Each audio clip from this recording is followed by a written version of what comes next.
এখন আমাদের সামনে তাফসীরুল কুরআন পেশ করবেন মুফতি আমির হামজা।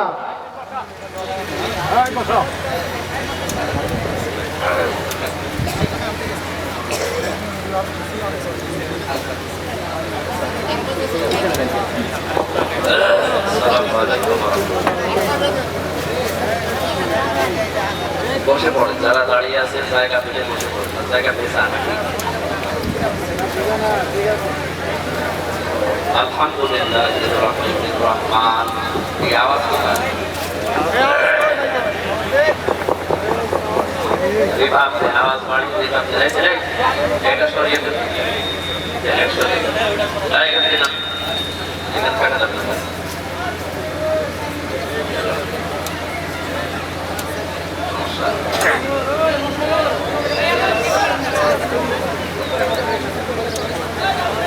ক্যামেরাম্যান হুজুর ভাই পিছনে ডাকতেছেন। হ্যাঁ জামু গারে ভাই এই সাহেব মামু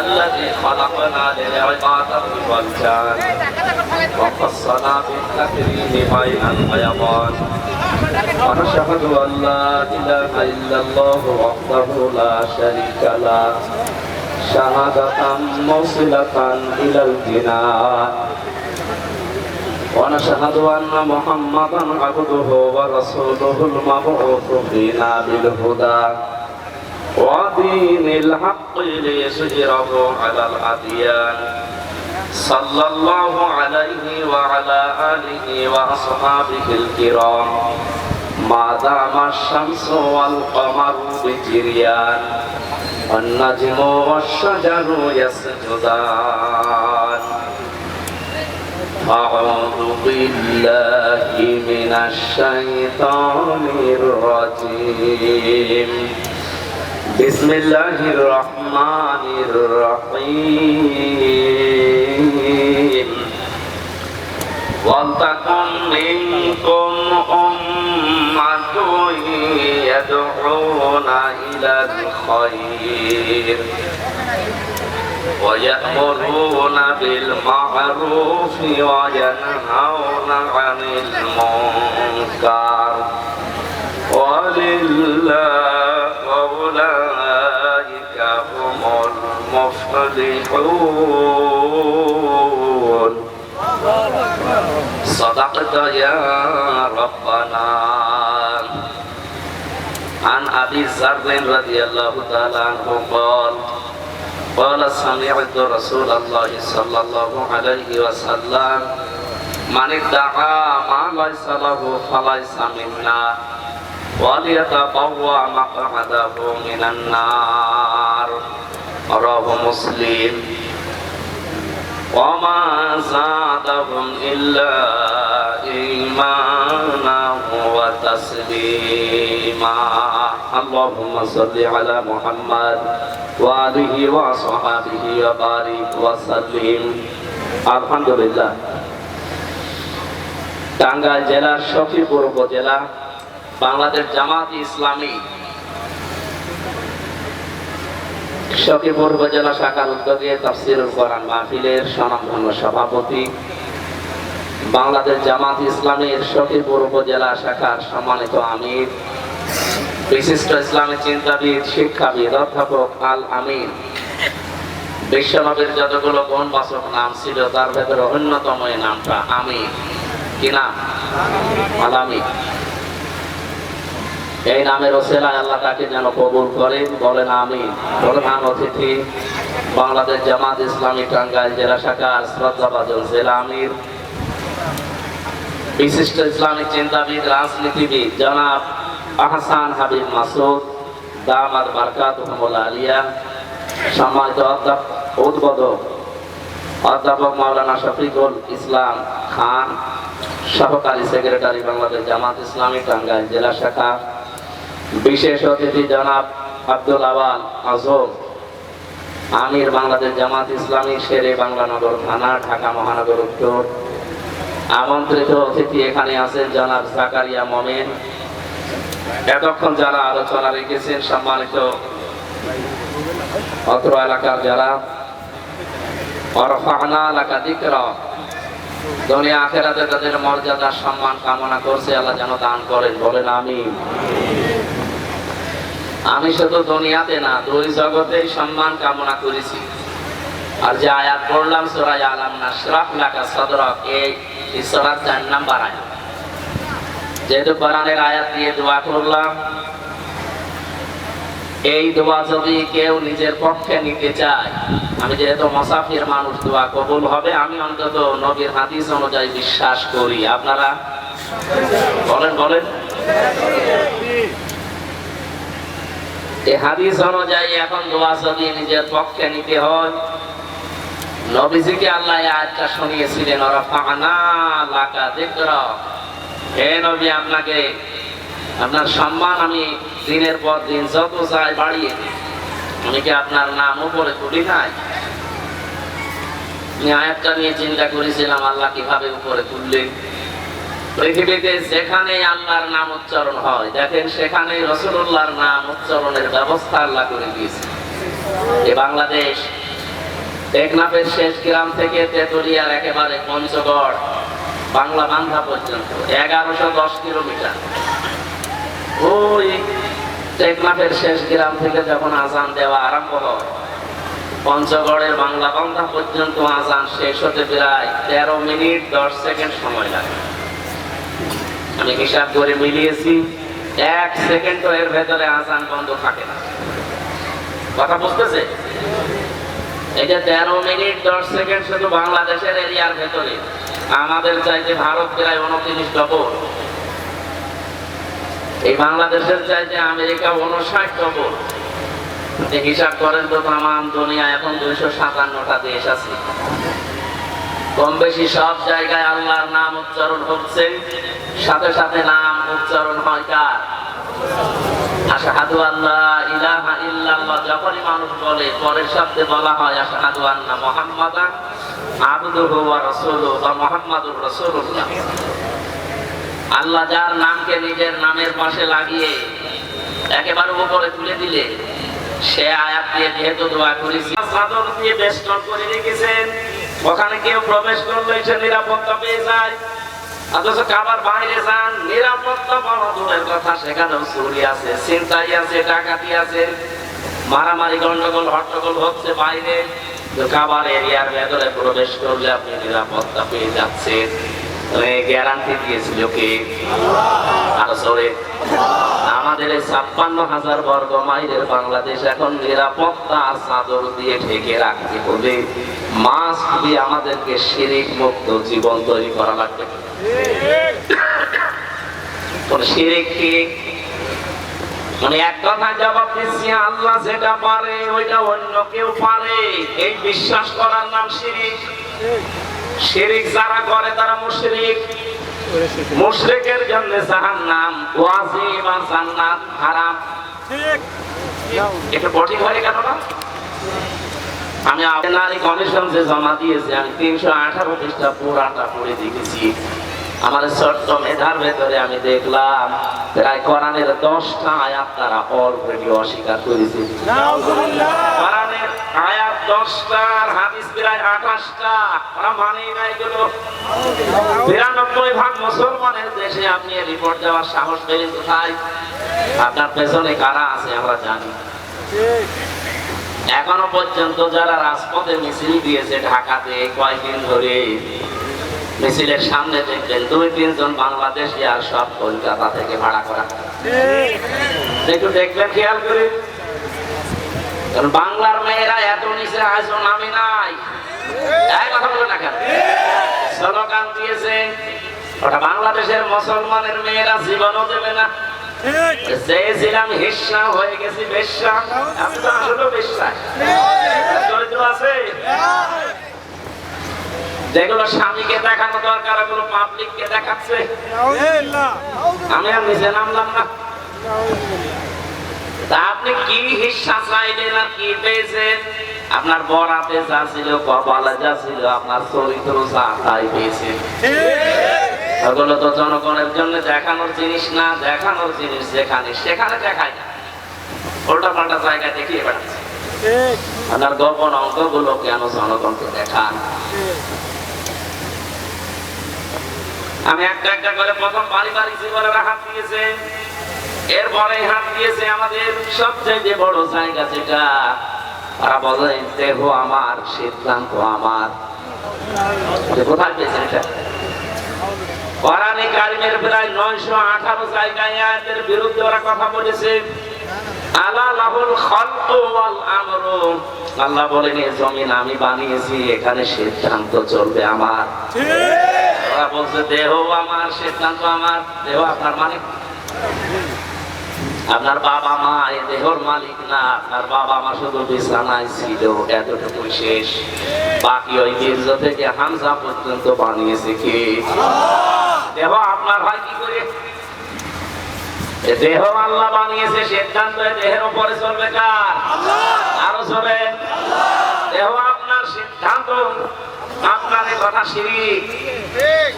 এই শিরিক বাংলাদেশে চলতে দেওয়া যাবে? এদের দ্বিতীয় ব্যাখ্যা হচ্ছে জমিন আল্লাহর, আইন চলবে আল্লাহর। এদের বিরুদ্ধে যদি কেউ অবস্থান নেয় যে জমিন আল্লাহর, সিদ্ধান্ত চলবে বাবার, জমিন আল্লাহর, সিদ্ধান্ত চলবে চাচার, জমিন আল্লাহর, সিদ্ধান্ত চলবে স্বামীর, আল্লাহর কসম আপনি আল্লাহর সাথে শিরিক করলেন। আর এই শিরিক অনেকে বুঝে আর না বুঝে করছে। আমরা তো এটা হতে দিতে পারি না। ৯২% মুসলমান আমরা এই দেশে আছি, জীবন চলে যাবে, এই দেশকে আমরা কাবার মতো নিরাপত্তা দিতে চাই। বলেন না কেন? যতদিন আমরা আছি জীবনে এখানে কোন শিরিক প্রকাশ্যে গোপনে চলতে দেওয়া যাবে? যাবে?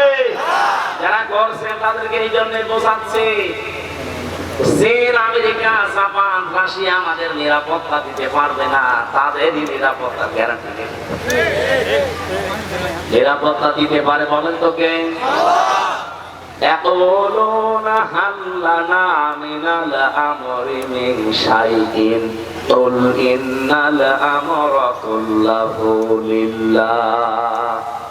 সূরা আলে ইমরান 154 নম্বর আয়াতের মাঝের অংশে আছে, 4 নাম্বার পারার 9 নাম্বার পৃষ্ঠা 3 নাম্বার লাইনে পাবেন।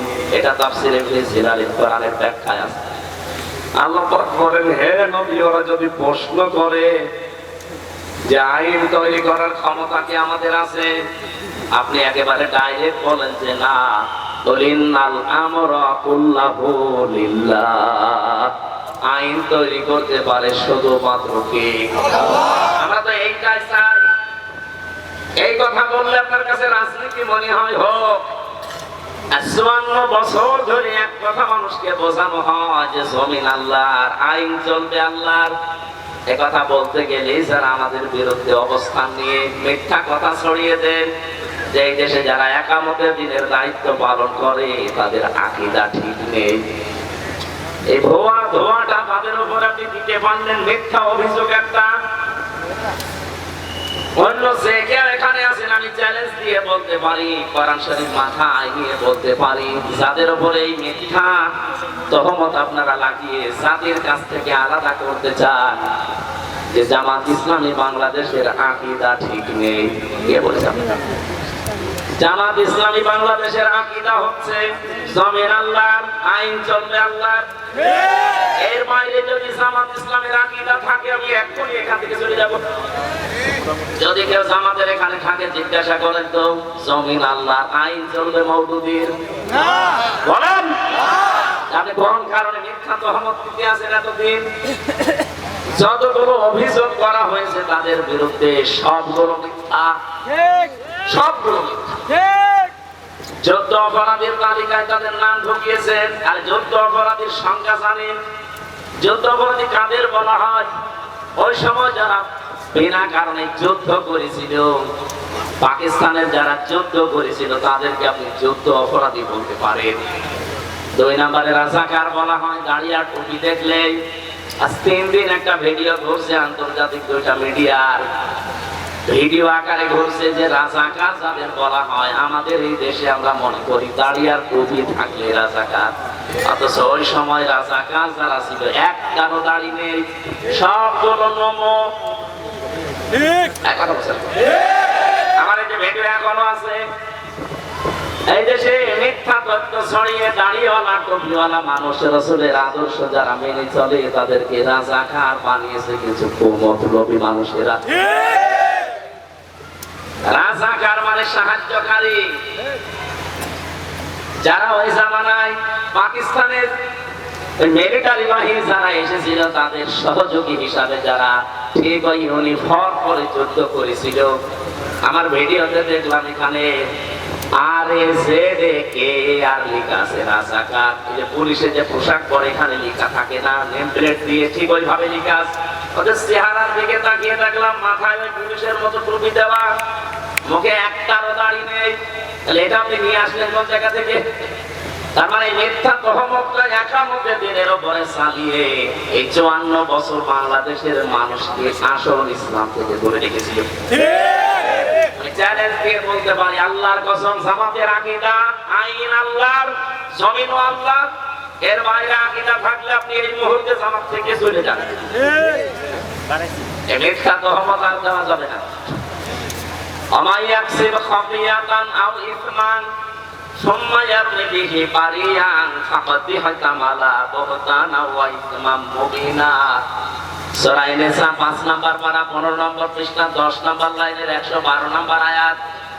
আমি যত তাফসীর পড়েছি আয়াতের সাথে সব মুফাসসির এক কথাই লিখেছেন, ভালো করে শুনুন। আল্লাহ পাক বলেন দুনিয়াতে এমন মানুষ অনেক আছে নিজেরা অন্যায় করে, অপরাধ করে, নিজেরা দোষ করে। আরে দোষটা যখন হয়ে যায়, অপরাধটা সংগঠিত হয়, তখন একটা ভালো মানুষের মাথার উপরে দোষটা চাপিয়ে নিজে ভালো সাজে। এই অপরাধ বাংলাদেশে নেই? বলেন বলেন।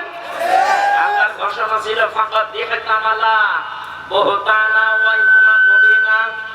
সে যেন নিজে প্রকাশ্য পাপের বোঝা বহন করে নিয়ে বেড়াচ্ছে। আর যুদ্ধ অপরাধীর নাম দিয়ে, রাজাকারের নাম দিয়ে, আকীদা ঠিক নেই এই নাম দিয়ে যা করেছেন আল্লাহ ঠিক ওইগুলো আপনার মাথার উপরে চাপিয়ে দিচ্ছে। আজ বাংলাদেশের আন্তর্জাতিক অপরাধ ট্রাইব্যুনালের যিনি দায়িত্বে আছে প্রসিকিউটর, উনি জানিয়েছে আসলে আন্তর্জাতিক অপরাধ ট্রাইব্যুনালে যারা অপরাধী, এতদিন যাদেরকে মিথ্যা অভিযোগ দিয়ে অপরাধী বানিয়ে ফাঁসি দিয়ে দিলে, ওই অপরাধ এখন আপনি যে করেছেন এটা প্রমাণ আছে একেবারে ভিডিও আকারে। বিশেষ করে 24-এরটা তো আছে, 13 সালেরটা নেই। এক কথা বলেন না কেন? যাদের বন্ধ করে রেখেছিলেন সব এখন ফাঁস হচ্ছে, দিগন্ত ইসলামিক টিভি সব এখন ফাঁস করে দিচ্ছে। আর আমার দেশ, তাদের কাছে তো সব আছে। আপনি বাঁচবেন কি করে? যে অপরাধ, বিনা অপরাধে একজন মানুষকে আপনি দোষারোপ করলেন, ওই দোষ যতদিন আপনি না করবেন ততদিন আপনার মরণ হবে না। আমার মনে হয় আল্লাহ এখন খাপের খাপ, মুমতাজের বাপ সব দেখাবে, একটার পর একটা আপনি দেখতে পাবেন। যা অপরাধ করেছিলেন সবগুলো আপনাকে দিয়ে আল্লাহ দুনিয়ায় করাবে, এরপরে মরণ হবে আপনার। যে আয়াত দিয়ে আমি সম্মান কামনা করলাম, ওই আয়াতের পরের আয়াতে আছে ফাইন্না মাআল উসরি ইসরা, ইন্না মাআল উসরি ইসরা। ভালো করে মিলাবে। শুধু শোনার জন্য শুনছি, বলার জন্য বলছি না, এখান থেকে শিক্ষা নেওয়া লাগবে। আল্লাহ পাক বলেন কোন মানুষ যদি একটা কষ্ট সহ্য করে, এই কষ্টের সাথে সাথে কমপক্ষে সুখ আমি রেখেছি কয়টা? না বুঝেন, আমি আলেমদেরকে বলছি এবার। এখানে উসরুন শব্দটা 1 বছর না, উসরুন শব্দটা নির্দিষ্ট, এটা মারিফা। এর আগে দেখবেন আলিফ লাম দেওয়া আছে, এর আগে মা আছে, কিন্তু শেষের শব্দ ইসরা, এর আগে আলিফ লাম নেই। এটা না কেনা অনির্দিষ্ট। কেন আল্লাহ এভাবে দিলেন আয়াতটা? চিন্তা করলাম কেন আল্লাহ দিলেন। পরবর্তীতে দেখি আমার নিজের জীবনে মিলে যাচ্ছে। আমি নিজের জীবনে এবার আপনি মিলান তো। আল্লাহর বক্তব্য ছিল যদি একটা কষ্ট কেউ দুনিয়ায় সহ্য করে, কয়টা? বলেন বলেন। আপনি কষ্টের পরে না, কষ্টের সাথে, মা মানে সাথে সঙ্গে, আল্লাহ বাদ দিতে পারতেন, মা দিয়েছেন। কষ্টের সাথে সাথে, কষ্টের সঙ্গে সঙ্গে কমপক্ষে ইসরাজের নির্দিষ্ট নাকেরা 10 থেকে 70টা সুখ, শান্তি, কল্যাণ দুনিয়া আখিরাতে আপনাকে আল্লাহ দান করবে, শুধু করবে না, করবে। এই জন্য আনতুমুল আ'লাউনা, তোমরাই বিজয়ী হবে না, বিজয়ী হবে। আরবি গ্রামার অনুযায়ী আয়াতটা ছিল মুবতাদা যদি মারিফা হয়, খবর হয় সব সময় নাকিরা। আ'লাউনার আগে আলিফ লাম দিয়ে আল্লাহ এইটাও মারিফা করে দিয়েছে। এখানে আলেম নেই, আলেমদেরকে জিজ্ঞাসা করেন আয়াত আরবি গ্রামার অনুযায়ী ঠিক নেই। খবর যদি কোনো সময় নাকিরা না হয়ে মারিফা হয়ে যায়, ইফিদুল হাসরা, আসরের ফায়দা দেয়। আর কষ্ট যদি সহ্য করেন তিনটা কারণে, কত মানুষ তো কষ্ট পায় তিন কারণের বাইরে। আপনার কষ্টটা যদি হয় দুনিয়ায় আল্লাহর জন্য, রাসূলুল্লাহর জন্য, মানবতার জন্য, এই তিন কারণে যারা দুনিয়াতে কষ্ট পেয়েছেন, একটা এই কষ্টের সাথে সাথে সুখ পাবেন কয়টা? আরো জোরে বলেন, বলেন। এর বাইরে যদি কষ্ট আপনি পান তাহলে আপনার জন্য সত্তরটা না, একটা সুখ শান্তি অপেক্ষা করছে, কথা আয়াতে নেই। আমি তাফসীরে ফি জিলালিল কোরআনের টিকায় পড়েছিলাম, এটা আলেমদেরকে বলছি বাড়িতে আপনি মিলাবেন। বলেন বাংলাদেশে এই তিনটা কারণে যারা আমরা কষ্ট পেয়েছি, এখনো পাচ্ছি, আমাদের জন্য আল্লাহ সুখ এরপরে পরে অপেক্ষা করাচ্ছেন কমপক্ষে ৭০টা। এই তিনটা কারণের বাইরে যারা কষ্ট পেয়েছেন, বলেন তো হাসিনা যদি চলে যায় কষ্ট পায়নি? আল্লাহর জন্য, রাসূলুল্লাহর জন্য, মানবতার জন্য, কিসের জন্য? অপরাধের জন্য। হ্যাঁ বলেন না কেন? কে কষ্ট পেয়েছিল ওই দিন কাঁদছিল? মনে আছে স্বামী মরে গেছে? আমি তো এর আগে জীবনে এভাবে কাঁদতে দেখিনি। কি কন্দন আগস্টের 5 তারিখে, তার মানে কষ্ট না পেলে খাইতো না। এই কথা বলুন না, কষ্ট পেয়েছে, কষ্টের কারণে কান্না করেছে, এই কষ্টের সাথে আল্লাহ সুখ দেবে না। আপনার কষ্ট হওয়া লাগবে আল্লাহর জন্য, রাসূলুল্লাহর জন্য, মানবতার জন্য। আপনার মিলান, আপনি জীবনে আসলে এই তিনটা কারণে কষ্ট পেয়েছেন। সিস্টেম অপর পৃষ্ঠা দেখুন, পরের আয়াত আল্লাহ যেহেতু রিপিট করেছেন, ইন্না মা'আল উসরি ইসরা। এর আগে আল্লাহ ইন্না লাগিয়েছেন। কোরআনের প্রতিটি শব্দ গবেষণামূলক, কোন শব্দটি চিন্তা ভাবনা যদি সত্যি আপনি করতে পারেন, একটা শব্দ আপনাকে জান্নাতে নিয়ে চলে যাবে। আমি চিন্তা করলাম কেন আল্লাহ রিপিট করলেন আয়াতটা, ঠিক একই কায়দায় দিয়েছেন। আগেরটা শুনি আমরা অনেকেই খুশি, কিন্তু পরে যে আর একটা ঝামেলা আছে। কোন মানুষ যদি ঠিক এই কায়দায় দুনিয়াতে একটা সুখ ভোগ করে, বলেন বলেন, আপনার সুখ যদি একটা ভোগ করেন, ওই সুখটা শান্তিটা যদি হয় অবৈধ সুখ, একটা অবৈধ সুখের কারণে কমপক্ষে ৭০টা অশান্তি ভোগ করবেন। এই 15 বছরে যারা দায়িত্বে ছিল, বলেন তো এরা কি বৈধ সুখ পেয়েছে না অবৈধ? আমি নিজে তো সাক্ষী। আমার 33 বছর বয়স, এখন 92তে আমার জন্ম। 18 বছর থেকে যদি ভোট দিতে আরম্ভ করতাম, 3 বার ভোট দিতে পারতাম, একবারও পারি নাই। তার মানে যারা দায়িত্বে ছিল, আমি নিজেরটা বলছি, আপনারটা আপনি হিসাব করেন, ওরা অবৈধ ছিল। এক কথা বলা লাগবে, অবৈধ থেকে কি সুখ পাইনি? বলছিলেন না উনি যে কত কোটি টাকা বাইরে পাঠিয়েছে, কত সুখে ছিল তারা? আপনি বলেন, যত সুখ, যত শান্তি পেয়েছে, প্রতিটা সুখ, প্রতিটা শান্তি ছিল বৈধ না অবৈধ? আর এক একটা অবৈধ সুখ ভোগ করার কারণে কতগুলো অশান্তি ভোগ করা লাগবে। এই 15 বছরে যদি 50টা সুখ ভোগ করে থাকেন, কয়টা? বলেন বলেন, প্রত্যেকটা সুখ ছিল বৈধ না অবৈধ? আরো জোরে কথা বোঝা লাগবে। এক একটা অবৈধ সুখের কারণে যদি ৭০টা করে অশান্তি পেছনে লেগে থাকে, 50টা সুখও যদি 15 বছরে পায়ে থাকে, হিসাব করে বলেন তো ৩৫০০। একটার পরে একটা অশান্তি, দুঃখ, অকল্যাণ, অপদস্থ, অপমান পাবেন। এরপরে শর্ট করে ঢুকে পড়বো। এখনই জোর করে শর্ট করে ঢুকে পড়বো যে এগুলো কি খেলা?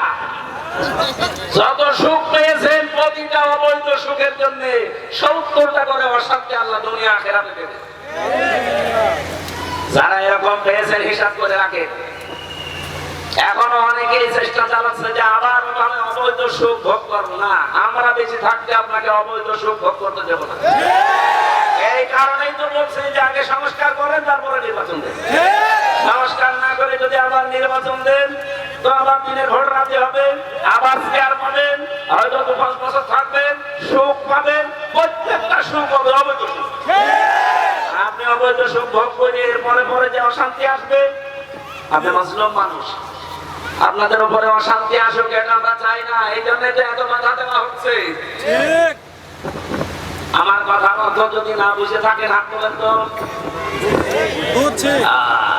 এলাকার মানুষ তো চালাক। সারা দেশে আমরা এটা চাই, অবৈধ সুখ আমরা সামনে কাউকে ভোগ করতে দেব না, নিজেরাও ভোগ করবো না। যারা এই যে পরকীয়া প্রেম করে সুখ পান না নাকি? এলাকায় সব নেই, অনেকে 180 মাইল থেকে চালাচ্ছে। যারা এই লাইনে আছেন, এই সুখ এই শান্তি যদি একটা অবৈধ সুখ পান, কয়টা অশান্তি আসবে দুনিয়ায়? সুতরাং এরকম লাইনে যারা আছেন মা বোনেরাও যদি থাকেন, এক্ষুনি ওই মোবাইল নাম্বার ডিলিট করুন যে আমি এই অবৈধ সুখে আর নেই। যারা রাজি আছেন হাত তুলে তো। দাঁড়িয়ে এলাম মানুষ আসাতে লাইন আছে। আমি হাসির জন্য বলি নাই, আপনারা হাত তুললে কোন কারণ ভাই? এলাকায় এখন লাইন ঘাট চলছে। যারা অবৈধ এই কাজে আছেন এই মুহূর্তে থেমে যান। কোন কারণে আপনি অন্যের স্ত্রীর সাথে অন্যের মেয়ের সাথে লাইন করবেন? আপনার নিজের বৈধ স্ত্রী থাকবে, আপনার স্ত্রীর ভেতরে যা আছে অন্য মেয়ে লোকের ভেতরে বেশি কিছু আছে? বলেন কোন কারণে অবৈধ কাজ করা লাগবে? বলেন না শান্তি পায়। শান্তি আপনার নিজের আসল বৈধ জায়গায় নেই। অনেকের প্রশ্ন যে বৈধ জায়গায় শান্তি পাওয়া যায় না, কারণ ওরা মন মতো চলে না। এইটা মেয়েদের দোষ। সম্মানিত মা বোনেরা, শুধু নামাজ পড়া রোজা রাখা কালো বোরকা পরা ইবাদত না। স্বামী আপনাকে যেই সুরতে দেখতে চায় ঘরের ভেতরে, ওই সুরতে থাকা ইবাদত।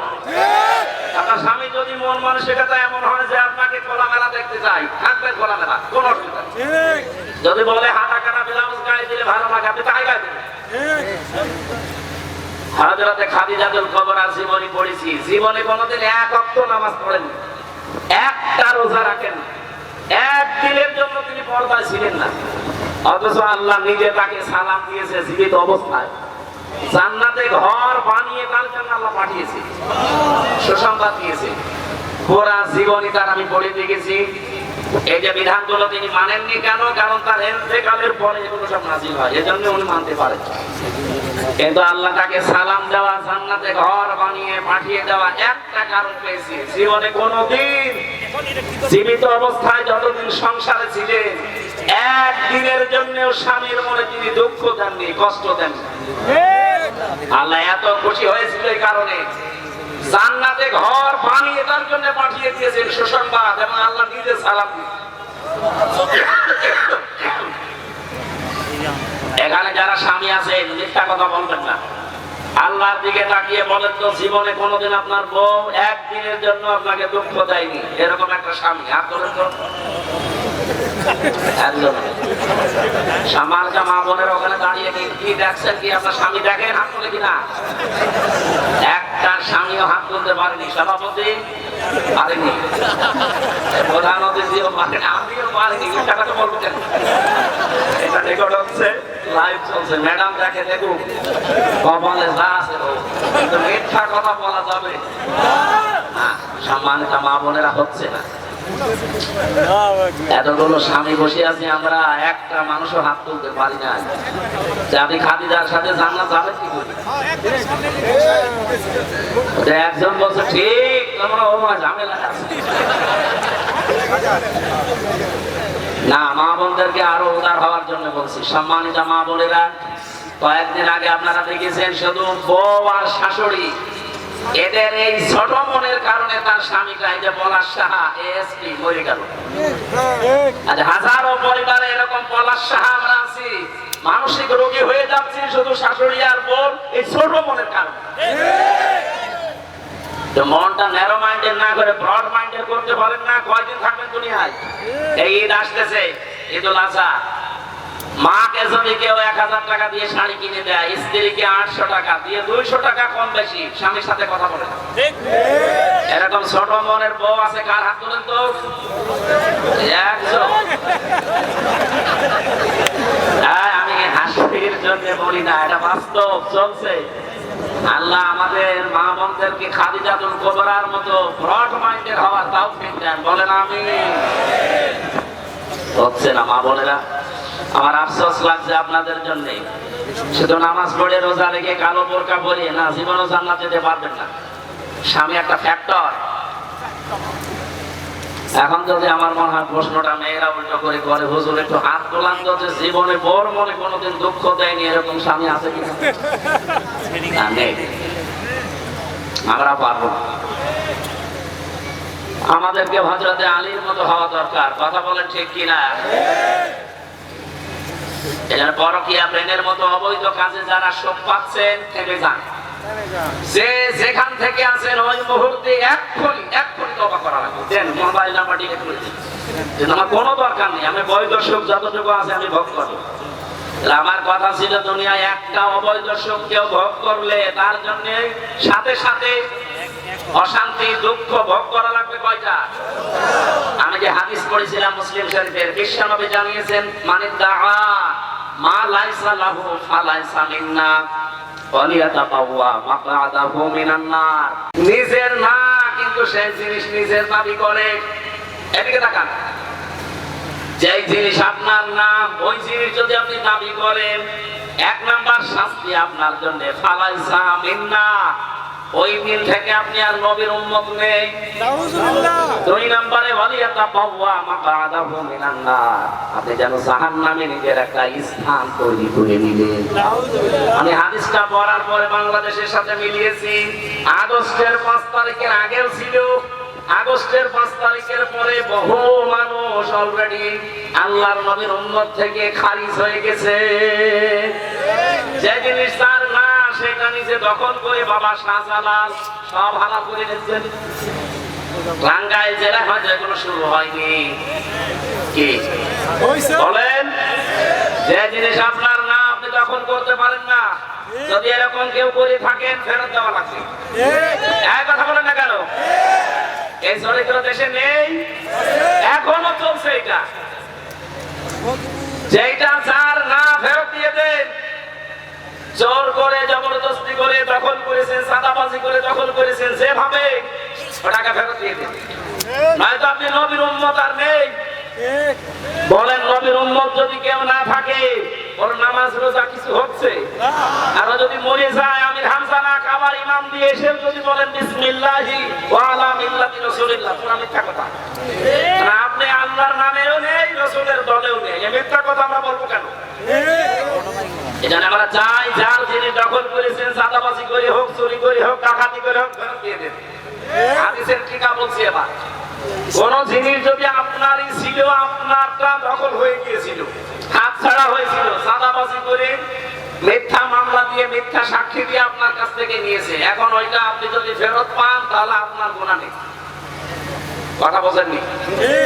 আপনারই ছিল, আপনারটা হারিয়েছে, দখল হয়ে গেছে, কেউ জোর করে নিয়েছিল, এখন ওইটা আপনি আবার ফেরত পেয়েছেন, তাহলে আপনি এই হাদিসের শাস্তির আওতামুক্ত থাকবেন। বাংলাদেশ ইসলামী ব্যাংক, এটা যাদের ছিল তারা ফেরত পেয়েছে। এই কথা বললেন না? না, অনেকে কথা বলছে দেখছি, বলছে না এটাও চিন্তায় হয়ে গেছে। আপনি এত বড় মিথ্যা কথা বলেন কি করে? ব্যাংকে আপনার বাবা, যাদের ব্যাংক তারা ফেরত পেয়েছে।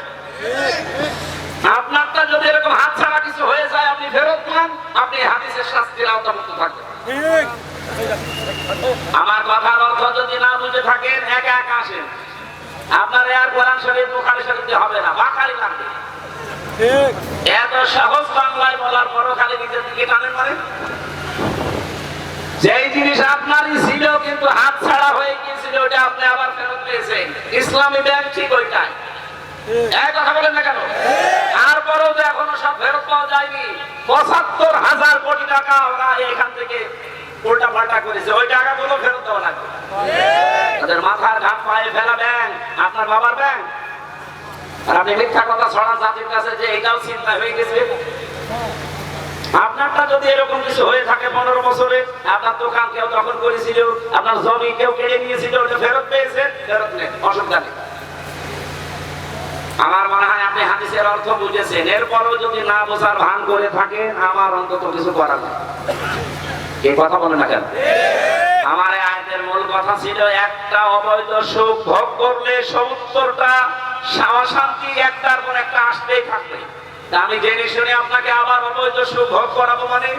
আপনি তো পাগলের মতো ছুটতেছেন যে না যেভাবে হোক আমি আবার চাই, যেভাবে হোক আবার চাই বললেই ২৭৩২ জন মানুষ জীবন দিয়ে গেল। এটা জীবনের নাম নেই?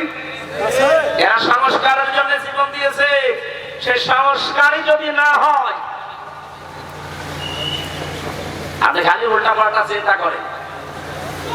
আবু সাইদের জীবনের দাম ছিল না? এক কথা বলেন না কেন? আর মুগ্ধর জীবনের দাম ছিল না? ইয়ামিনের জীবনের দাম ছিল না? রায়হানের জীবনের দাম ছিল না? আপনার জীবন যেমন ভালো লাগে আপনার কাছে, তাদেরও জীবন এরকম দামি ছিল, যদি আমাদের পিঠ থেকে গিয়েছিল। অনার্স মাস্টার্স করার পরে একই ক্লাসে শুধু দলীয় পরিচয় নেই, এই জন্য তার জায়গা মতো উঠতে যায় না। এই অফিসার দেশে ছিল কিনা? এইটাই তো দূর করার জন্য তারা জীবন দিয়ে গেল। সেইটা এখনো দূর হয়েছে না। আমরা চাই ১৬২৮ জন মানুষ দায়িত্বে ছিল, এই জালেমদেরকে যারা সহযোগিতা করেছে, টিকিয়ে রেখেছে, প্রত্যেকটা জালেম সবগুলো চেয়ার থেকে নামান, নিরপেক্ষ মানুষ ওখানে দেন, এরপরে কালকে নির্বাচন দিয়ে দেন। না, এগুলো কিছু না। বাবা কিচ্ছু চায় না, নির্বাচন চায়। নির্বাচন দিয়ে করবো কি? বাবা দিনের ভোট বাদে হয়ে যাবে।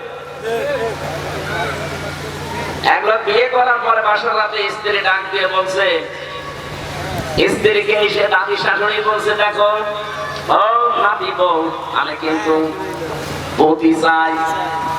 বউ তো লজ্জায় ডাক দিয়ে বলছে, দাদি আপনি আমার একটু সময় দেবেন না? আপনার নাতি এখনো বাইরে ঘরে আসে না, আর আপনি এখনই পতি চান? শাশুড়ি এসে বলছে, বৌমা আমার কিন্তু নাতি চাই, মা আপনি সময় দেবেন না? ননদার দেবর এসে বলছে, ভাবি কি করবা জানি না, আমাদের কিন্তু ভাতিজা চাই। আচ্ছা ঠিক আছে সময় দাও। স্বামী এবার এসে বলছে, বউ আমার বেবি চাই। ও ঘন্টা ভেঙে দিয়ে বলছে, ওই বংশ সব পাগলের বংশ, কারো পতি চাই, নাতি চাই, বেবি চাই, কারো ভাতিজা চাই। আমার সময় দেবেন না? 10 মাস 10 দিন সময় দেন, এরপরে বাকি কাজ কারবার ঠিক হোক। কিছুই নেই, এসে আপনি বসে পড়লেন আর সব চাই আমি কি ডাউনলোড করে নিয়ে আসবো। ঠিক আমাদের অবস্থা এখন এই পর্যায়ে আছি, আমরা কিচ্ছু চাই না। বাবা কি চাও?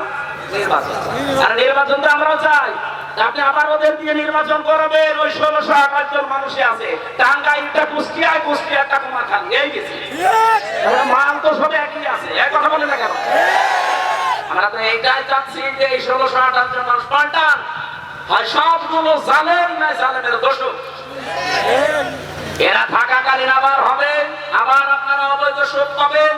এক একটা অবৈধ সুখের কারণে ৭০টা করে অশান্তি পাবে। আমরা তো এটা করতে দিতে চাই। এই কারণে আজকের তেলাওয়াত নিতে আয়াতটা বললাম, সূরা আলে ইমরান ১০৪ নম্বর আয়াত। আল্লাহ বলেন, আল তাকুম মিনকুম, তাকিদ দিয়েছে অবশ্যই তোমাদের ভেতরে একটা দল থাকতেই হবে।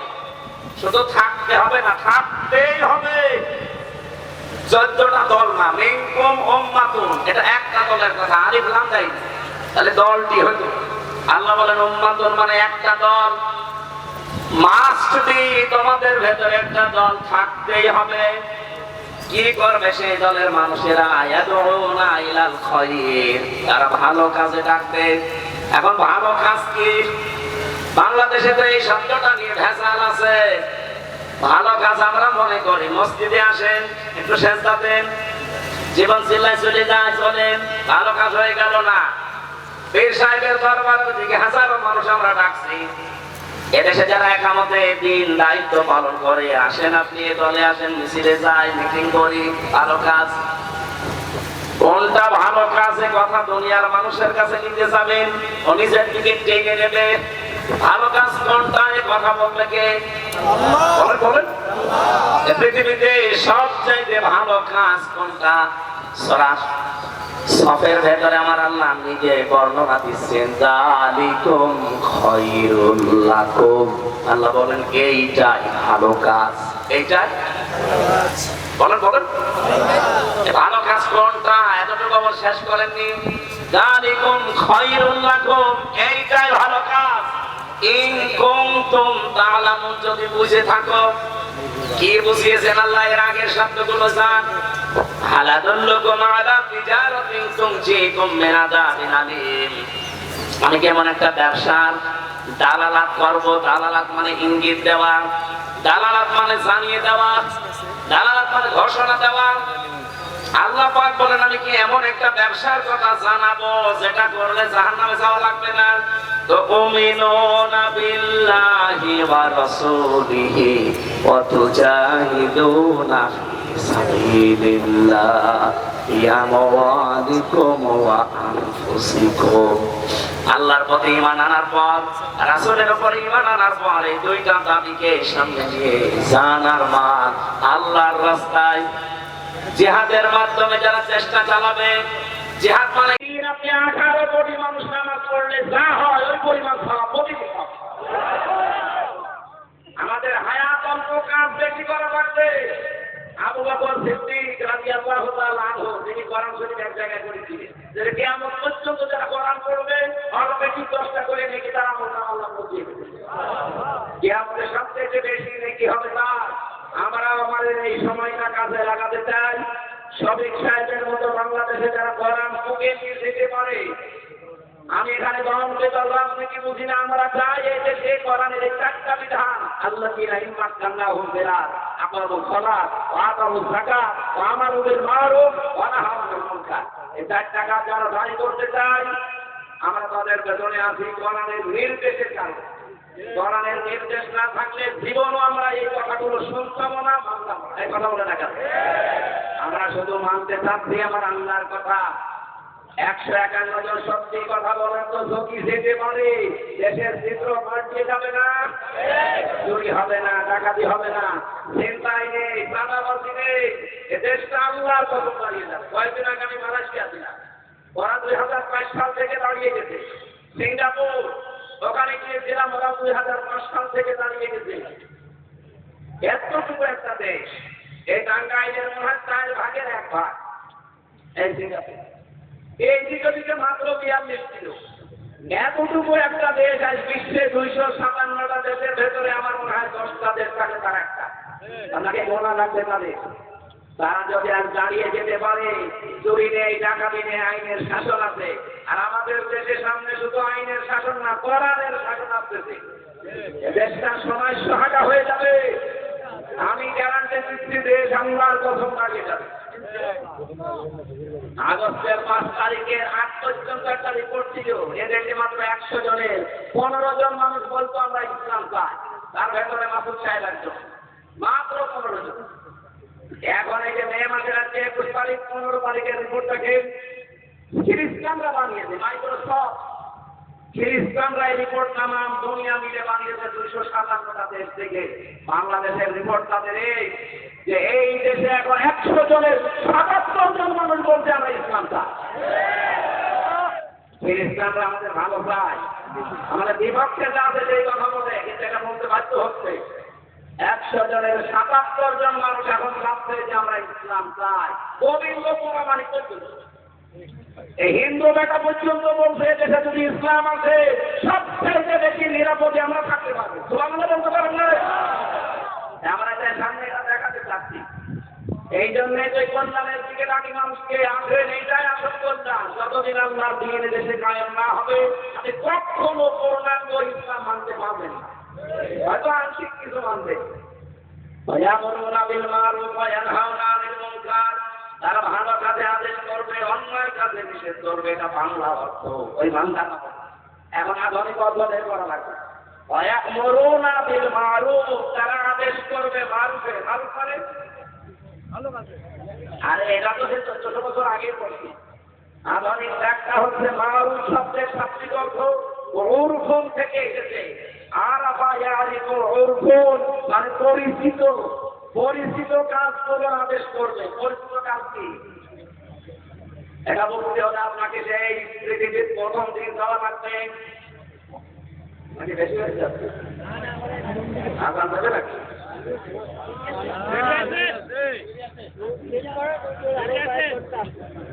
সমাজ ভাইরা এই যে মারে বা হুকুন এগুলো এনহামনা, ভালো কাজের আদেশ বলতে ভালো কাজের আদেশ ওরা করা নেই।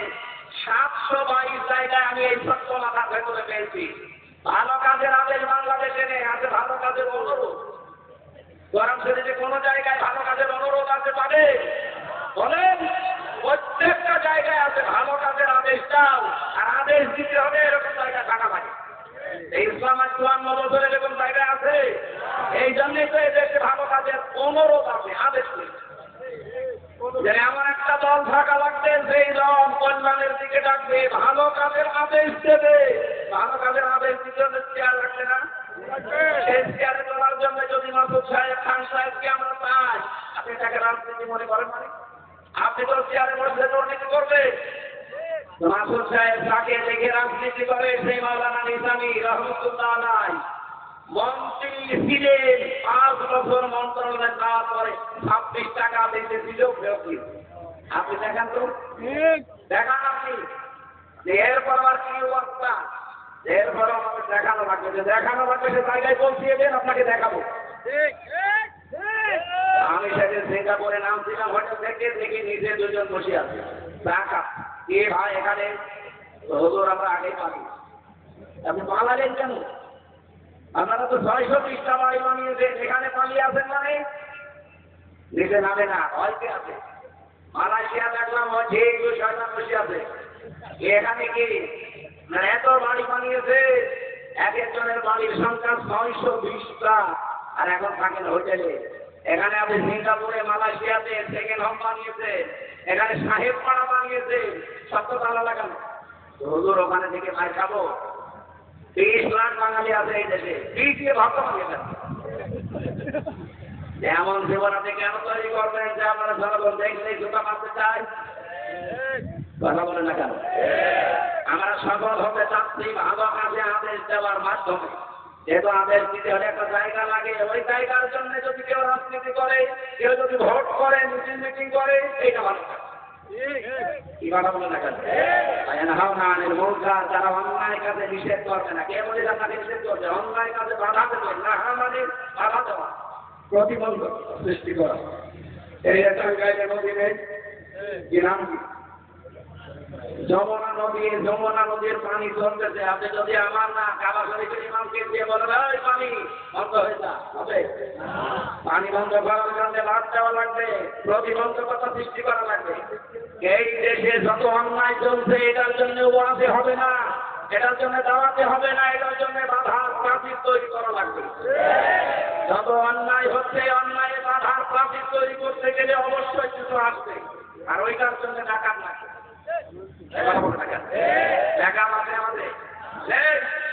কয়েকদিন আগে আমার গ্রামে একটা জেনার ঘটনা ঘটেছিল কুষ্টিয়ায়। আমার গ্রামের বাড়িতে মাসলা নিতে এসেছে। জেনার বিচার হচ্ছে, যদি বিবাহিত মানুষেরা জেনা করে সাক্ষ্য প্রমাণ হয় তাহলে তাকে সঙ্গে সার করা লাগবে। আমি মাসলা দিয়ে দিলাম। এখন যদি ওরা এই মাসলা অনুযায়ী কাজ করে, বলেন তো সঙ্গে সার ওই মহিলাকে করবে না আমারে করবে? পুলিশে বললে মাসলা দেওয়া পর্যন্ত ঠিক আছে, আপনি কেন ওই কার্যকর করতে গেলে মাসের সঙ্গে তার ওই লোক না আপনার করা লাগবে। কারণ আমার পেছনে কোনো ব্যাকআপ আছে, কোনো বিয়ার আছে, আমরা তো ওইটা তো কোরআনে কারিমে আল্লাহ 500 আয়াত দিয়েছেন শরীয়তের বিধান, একটা ওই দেশে চলে না। বড় মানুষের মাথা গরম হয় না, মাথা খারাপ নেই, টেনশন নেই। আমরা এইটা পাচ্ছি ভাই। আপনি যদি রাজনীতি মনে করেন এইটা কি, হ্যাঁ এটাই আমার রাজনীতি, এটাকে কেউ যদি মনে করেন দুনিয়ার কাজ, এইটাই আমার দুনিয়ার কাজ, আমার যা মনে হয় হোক। আল্লাহর এরাই সফলতা। আল্লাহর বাণী আমরা যেহেতু 100 ভাগ বিশ্বাস করি, জীবনের শেষ দিন পর্যন্ত আয়াতটা আমরা মেনে চলবই। এতে যত বাধা আছে আসুন আজকের মতো শেষ করছি, কারণ এখনই আজান দেবে। আর আমার বসে বসে আমি জেলখানায় মেয়েদের উপরে বই লিখেছিলাম পারিবারিক জীবন নিয়ে, দাম্পত্য কলহ এবং তার সমাধান। এটা ওই যে গাড়িতে আছে, সাদা গাড়িতে, মেয়েদের জন্য নিয়ে যাবে, কাজে লাগবে। মাদ্রাসা ইসলাহুল উম্মাহ মাদ্রাসা পড়তে হবে। মাদ্রাসা নতুন হয়েছে, আপনারা এখানে ছেলে মেয়েদেরকে পড়াবেন ইনশাআল্লাহ। ওই যে গাড়ি আছে সাদা গাড়ি, আপনার মেয়ের জন্য, মায়ের জন্য, স্ত্রীর জন্য নিয়ে যান, কাজে লাগবে ইনশাআল্লাহ। আল্লাহুম্মা আমিন। লা ইলাহা ইল্লা আনতা সুবহানাক ইন্নী কুনতু মিনাজ জালিমিন। রব্বুল আলামিন কোরআনে কারীমের যে আয়াত থেকে কথা বলেছি, এই আয়াতটা আমাদের বাস্তব জীবনে তুমি শেষ করে দাও। যারা শ্রম দিয়েছে তাদের শ্রমকে ইসলামের জন্য কবুল করো। আল্লাহ যে আশা নিয়ে, ভরসা নিয়ে বাংলাদেশের মানুষেরা এখন স্বপ্ন দেখছে, আমাদের স্বপ্নকে স্বপ্নের একেবারে সর্বোচ্চ চড়াই পৌঁছিয়ে দাও। আর ওই দিন সম্পূর্ণ খুশি হয়ে যাব, ওই দিন পরিপূর্ণ শান্তি পাবো, সুখ পাবো, যখন দেখবো ৫৬,০০০ বর্গ মাইল তোমার কোরআন চলছে। এটা জন্ম চোখে দেখে মরার তৌফিক দাও। আল্লাহ মুসাফির অবস্থায়, অসুস্থ অবস্থায়, মজলুম অবস্থায় আপনি আবার বলছি, এটা দেখে মরার তৌফিক দাও। বাংলার এই সবুজ ভূখণ্ড তোমার কালাম দিয়ে চলছে। মা বোনদেরকে তুমি খাদিজাতুল কুবরার মতো বানিয়ে দাও। অনেকের স্বামী অবাধ্য আছে, বাধ্য করে দাও। ছেলে মেয়ে যাদের লেখাপড়া করবে, পরীক্ষা দিচ্ছে, মেধা ছুটি করে দাও। এই প্রতিষ্ঠানটা কিয়ামত পর্যন্ত এখানে কায়েম রাখো। যারা লেখাপড়া করে তাদের মেধা ছুটি করে দাও। তখনকার কাছে আশ্রয় নিতে চাই জানি না, যখনই আসবে জীবনের শেষ কথাগুলো বলতে পারি, লা ইলাহা ইল্লাল্লাহু মুহাম্মাদুর রাসূলুল্লাহ। ওই যে ডানে গাড়ি আছে গেটের সামনে, নিয়ে যান, কাজে লাগবে। অনেক তথ্য দেওয়া আছে, মেয়েদের পড়াবে, পুরুষের আছে একটা, মেয়েদের আছে একটা। সালাম আলাইকুম। এখন সভাপতি বক্তব্য শেষ করবেন আজকের সভার সভাপতি সংগ্রামী মোজালা আমির জনাব আল আমিন।